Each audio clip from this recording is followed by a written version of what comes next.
The Diamond as it is today is soon going to be looking a little different, along with the area around it. Our Jake Burns joins us now to break down the latest updates on the Diamond District project and a change on how it will be funded. Jake?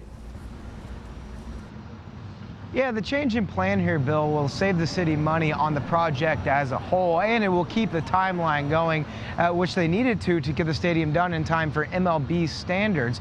It does have the potential to expose taxpayers to some risk here, though, when it comes to the money behind it. Potential's the key word there. We talked with those behind the deal to learn more.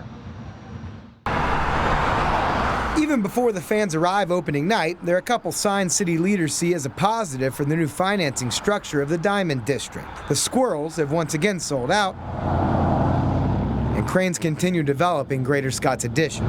That people are going to keep buying tickets and keep coming to games, and that this is going to be a place that people are going to want to live, work, and play. Richmond Chief Administrative Officer Lincoln Saunders says their financial advising firm came to them earlier in the year with an alternative for funding the new stadium and development. Instead of creating a community development authority to fund the project, the city plans to issue bonds themselves. Officials say that shifts the interest rate on repaying the bonds from more than 8% under the old plan to 4% on the new one, saving the city $215 million over 30 years. The catch: if the project goes south, city taxpayers would be on the hook for repaying the bonds, not the project developers. The CDA would have had what would be considered an unrated bond because it's a new entity, whereas the city has, we're very lucky and worked hard to get a AA+ rating with Wall Street, which enables us to borrow at a much more cost-effective rate. The cost-benefit analysis just weighs in favor of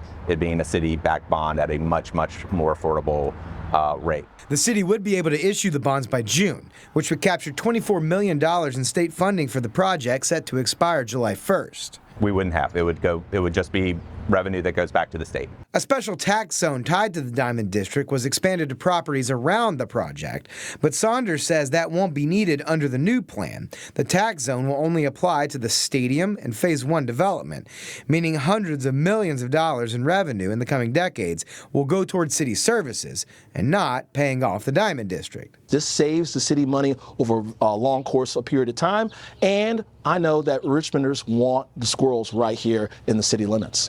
Richmond Mayor LeVar Stoney says MLB and the Squirrels back the plan, and the savings and timeline outweigh any potential risk. And we have the most valuable pieces of land right next to I-95 on the East Coast. So investment will certainly come. So when you add that it's a very valuable, attractive piece of property, also with the record of the Flying Squirrels, that to me mitigates the risk in this project and allows us also to save money in the long run.